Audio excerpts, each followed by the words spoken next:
जहां दोस्तों अखिलेश के दावों पर भावुक हुई सीएम ममता बनर्जी। ज्ञानेश के उड़े होश।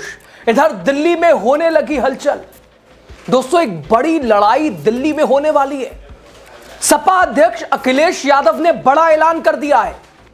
पश्चिम बंगाल की मुख्यमंत्री ममता बनर्जी के लिए अखिलेश यादव ने जो दावा किया है उससे ममता बनर्जी को एक अलग ही तरह की एनर्जी मिल गई होगी दोस्तों, या मिली होगी। लेकिन दोस्तों अगर सबसे ज्यादा किसी के होश उड़े होंगे तो वो और कोई नहीं बल्कि मुख्य चुनाव आयुक्त ज्ञानेश कुमार सर है। ज्ञानेश कुमार के तो होश ही उड़ गए होंगे। दिल्ली में दोस्तों कुछ बड़ा करने वाले हैं। कौन? अखिलेश यादव, ममता बनर्जी। उड़ गए हैं ज्ञानेश कुमार के होश, बताएंगे आपको। नमस्कार, आप द राजनीति का विशेष सेगमेंट देख रहे हैं। मैं हूं आपके साथ यासूब रजा। दोस्तों अचानक ऐसा क्या हुआ कि सपा अध्यक्ष अखिलेश यादव कोलकाता पहुंचे और उन्होंने बंद कमरे में डिंपल यादव के साथ पश्चिम बंगाल की मुख्यमंत्री ममता बनर्जी से मुलाकात की है। करीब 40 मिनट तक मुलाकात हुई है। और फिर जब अखिलेश यादव ने एक बात कही, जो बात अखिलेश यादव ने की दोस्तों, उससे दो संदेश गए।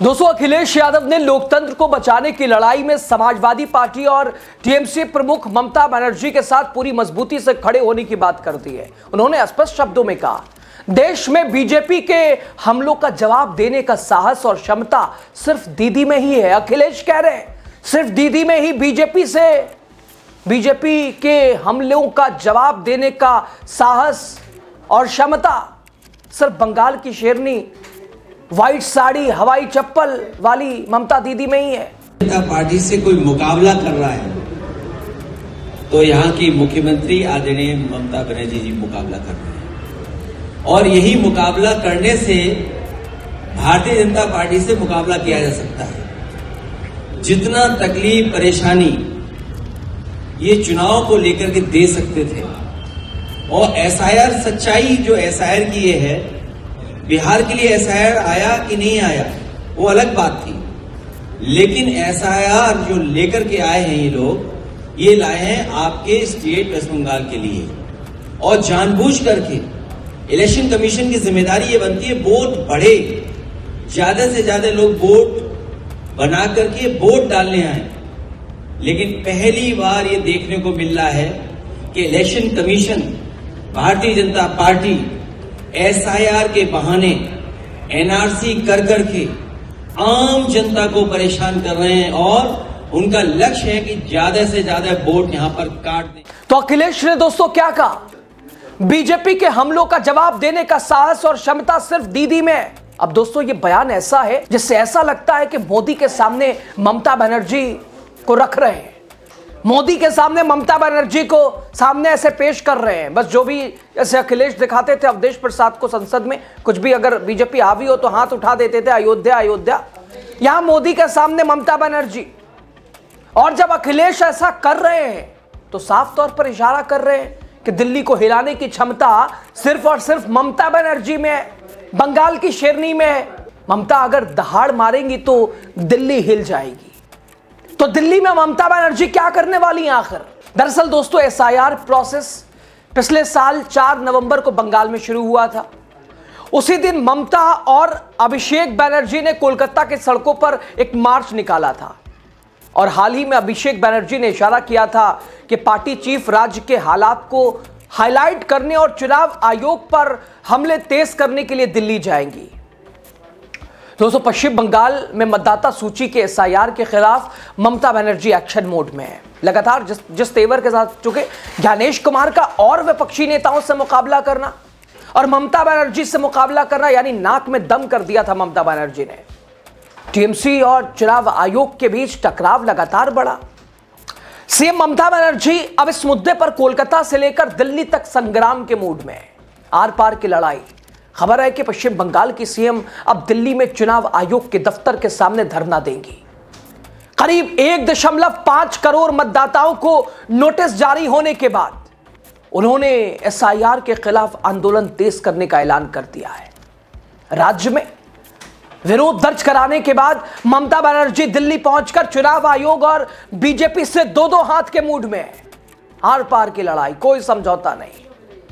डायमंड हार्बर से टीएमसी सांसद और पार्टी के राष्ट्रीय महासचिव अभिषेक बैनर्जी को दिल्ली आ चुके हैं। अभिषेक बैनर्जी दिल्ली आ चुके हैं। पार्टी सूत्रों के मुताबिक वो ममता बनर्जी के साथ मिलकर चुनाव आयोग के खिलाफ प्रस्तावित विरोध कार्यक्रम में हिस्सा लेंगे। दोस्तों, अभिषेक बैनर्जी एसआईआर के खिलाफ लगातार मुखरता से सवाल उठा रहे हैं। दोनों शीर्ष नेता 3 फरवरी तक दिल्ली में रह सकते हैं और बताया जा रहा है कि इस दौरान वो विपक्षी दलों को भी अपने समर्थन में लामबंद करने की कोशिश करेंगे। पहले ममता बनर्जी का फरवरी में दिल्ली आने का कार्यक्रम भी था। पार्टी सूत्रों के मुताबिक मौजूदा हालात को देखते हुए इसे अब पहले ही शिफ्ट कर दिया गया है। एसआईआर प्रक्रिया के तहत लगभग 1.5 करोड़ वोटरों को लॉजिकल डिफरेंस और अनमैप्ड श्रेणी में नोटिस जारी किया गया है। इन वोटरों को राज्य भर में बनाए गए हियरिंग सेंटरों पर पेश होने को कहा गया है। इससे सरकार और सत्तारूढ़ पार्टी ने गंभीर आपत्ति भी जताई है। सूत्रों के अनुसार ममता बनर्जी का दिल्ली पहुंचने के बाद ममता बनर्जी के उनके कार्यक्रमों को अंतिम रूप दिया जाएगा। टीएमसी सांसद और पार्टी नेता गुरुवार से चुनाव आयोग के दफ्तर के सामने धरना भी दे सकते हैं और चुनाव आयोग से एसआईआर रोकने की मांग करेंगे। ममता बनर्जी पहले ही मुख्य चुनाव आयुक्त ज्ञानेश कुमार को इस मुद्दे पर पत्र भी लिख चुकी हैं। 1 बार नहीं, 2 बार, 3 बार। इसे लोकतांत्रिक प्रक्रिया के खिलाफ, ऐसे लोकतांत्रिक प्रक्रिया के लिए खतरनाक भी करार दे चुकी है। एसआईआर की प्रक्रिया 4 नवंबर को बंगाल में शुरू हुई थी और उसी दिन ममता और अभिषेक बनर्जी ने कोलकाता में एक मार्च निकालकर इसका विरोध किया था। वो बंगाल की शेरनी चल रही थी सड़कों पे, पूरा बंगाल उनके पीछे चल रहा था। हवाई चप्पल, सफेद साड़ी, वो नजारा देखने लायक था। दोस्तों, हाल ही में अभिषेक बनर्जी ने संकेत दिए थे कि पार्टी नेतृत्व दिल्ली जाकर चुनाव आयोग पर दबाव बढ़ाएगा, चढ़ाई करेगा। इस बीच वाटगंज के टाई घाट में एक नए शमशान घाट के शिलान्यास के दौरान ममता बनर्जी ने कहा कि कुछ लोग बंगाल में अशांति फैलाना चाहते हैं। उन्होंने लोगों से शांति बनाए रखने की अपील करते हुए कहा कि बंगाल को सुकून चाहिए बंगाल को।